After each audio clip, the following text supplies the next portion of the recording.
Semua ada masanya. Ada masa di mana sebuah game adalah murni untuk hiburan, namun ada juga masa di mana sebuah game menimbulkan pro kontra, membuat masyarakat terbelah menjadi dua dengan berpikir ini hiburan atau ancaman.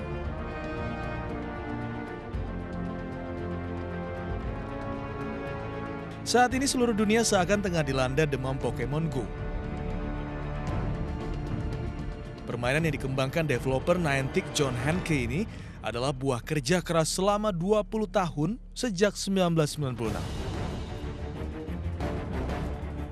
Ditambah dengan pemetaan dunia yang terhubung melalui GPS, Pokemon Go pun menjadi game yang dapat dinikmati secara aktual sesuai dengan lokasi pemain.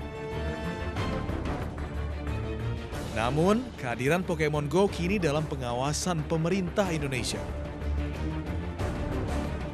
Sejumlah pihak mencurigai permainan ini merupakan bagian dari upaya memata-matai karena aplikasi internet yang dikombinasikan dengan Global Positioning System yang dimilikinya. Tidak hanya untuk masalah keamanan negara dan pencurian data, permainan Pokemon Go juga dianggap berbahaya untuk penerbangan. Bila memang permainan ini berbahaya, lalu kenapa bisa lolos izin untuk penggunaannya di Indonesia? Bila memang dapat mencuri data penggunanya, lalu bagaimana dengan media sosial lainnya? Di sisi lain, hal ini dapat diselesaikan dengan kesadaran pengguna permainan ini. Seberapa besar manfaatnya, seberapa besar buruknya? Jawabannya Anda pasti tahu.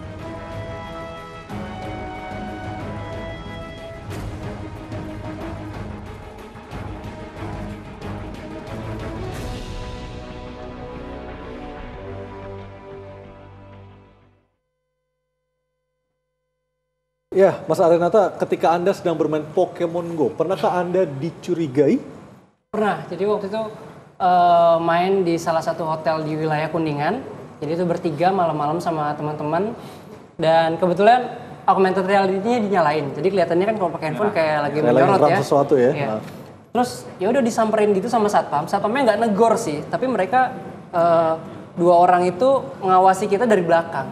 Ngapain gitu. Sampai akhirnya aku sama teman-teman ya berlalu akhirnya jalan terus gitu. Atau jangan satpamnya main juga lagi. Dia mau ngecek lagi nyari Pokemon apa. Baik, Anda kan juga buka tutorial ya? Oh iya, jadi di Twitter, di akun sosial media aku juga banyak followers yang nanyain gitu. Nah, pertanyaan paling banyak dari followers apa? Pertanyaan paling banyak mungkin trik-triknya supaya dapat naik levelnya cepat seperti yang ada dalam 2 minggu. Jadi cara dapetin Pikachu, terus gimana caranya biar cepet experience-nya naik atau trainer levelnya naik.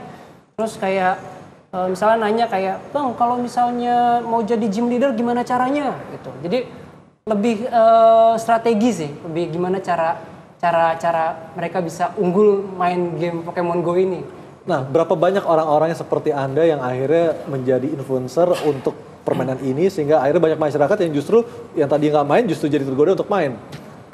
Berapa banyak? Banyak banget sih. Kebetulan aku teman-teman di lingkaran aku tuh mostly memang influencer di sosial media dan juga blogger gitu. Jadi mereka nulis, bikin tutorialnya, bikin tips and tricks main Pokemon Go. Jadi akhirnya orang-orang yang menggoogling Pokemon Go dalam bahasa Indonesia kan keluar tuh di Google Search blog mereka. Akhirnya terpengaruh untuk mencoba bermain. Ini Mas Riton dan Mas Ibnu juga main loh. Nah ini.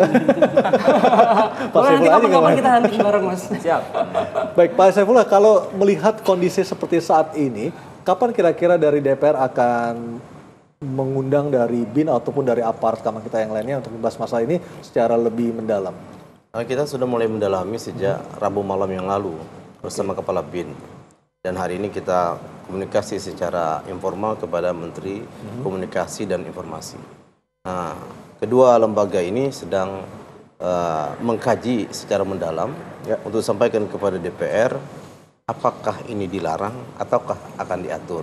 Baik. Itu saja yang dari kami. Tapi yang kami khawatirkan adalah bahwa dari permainan-permainan ini banyak sekali nantinya rahasia-rahasia negara maupun rahasia-rahasia orang yang berperkara itu bisa tersedut ke dalam situ. Baik. Misalnya saja orang ada masalah, kemudian di Bareskrim Polri sana, nah kemudian Pokemon masuk situ, walaupun dia tidak bisa semuanya menyadap apa yang isi ada di Bareskrim itu, tapi misalnya dokumen si A itu berada di mana, itu bisa. Baik, Mas Ibnu, saya membacakan pendapat dari salah seorang pakar informatika Jerman Lorenzo. Ia mengatakan pemanfaatan data untuk tujuan jahat bisa terjadi kapanpun dan dimanapun. Games virtual hanya salah satu dari banyak modus dan medium untuk menghimpun data tersebut. Artinya bukan Pokemon Go saja yang bisa dimanfaatkan oleh orang-orang yang berniat jahat, tapi juga games yang lain seperti itu. Ya, memang hal itu selalu ada kemungkinan itu. Tapi saya pikir baik Nintendo maupun Niantic punya nama besar dan dunia programmer itu, para programmer bisa mengawasi itu juga. Dan kalau data-data itu dimanfaatkan untuk niat jahat, saya pikir akan segera ketahuan. Tapi terlepas dari itu, kita sangat mengapresiasi perhatian dari kawan-kawan di DPR dan juga pemerintah. Kan jarang-jarang nih perhatian sama dunia cyber. Ya. Dan kita juga ingin sekaligus kita ingin mengingatkan juga dunia cyber Indonesia ini jalannya bareng-bareng dengan negara yang lain. Tapi cyber kita ini nggak ada yang jagain sampai saat ini. Dan nggak ada yang jagain maksudnya aturan yang nggak jelas atau gimana? Nah, semakin modern ini kan sekarang wilayah itu nambah satu. Ada laut, udara, darat. Lah nih wilayah cyber ini siapa di Indonesia yang punya gawe untuk mengawasi, mengamankan. Jadi kalau tadi kita ingin agar informasi itu tidak ada yang bocor segala macam, salah satu yang paling disoroti di kalangan pemerintahan yaitu adalah penggunaan aplikasi-aplikasi, contohnya email gratisan seperti itu. Masa sih diplomat kita kirim-kirim pesan penting masih pakai email gratisan seperti itu? Kan ada ketakutan informasi bocor seumpama di Mahkamah Agung, di KPK. Salah satunya paling banyak juga dari ini semua rahasia negara itu kan biasanya dikelola oleh lembaga sandi negara, juga mitra Komisi 1.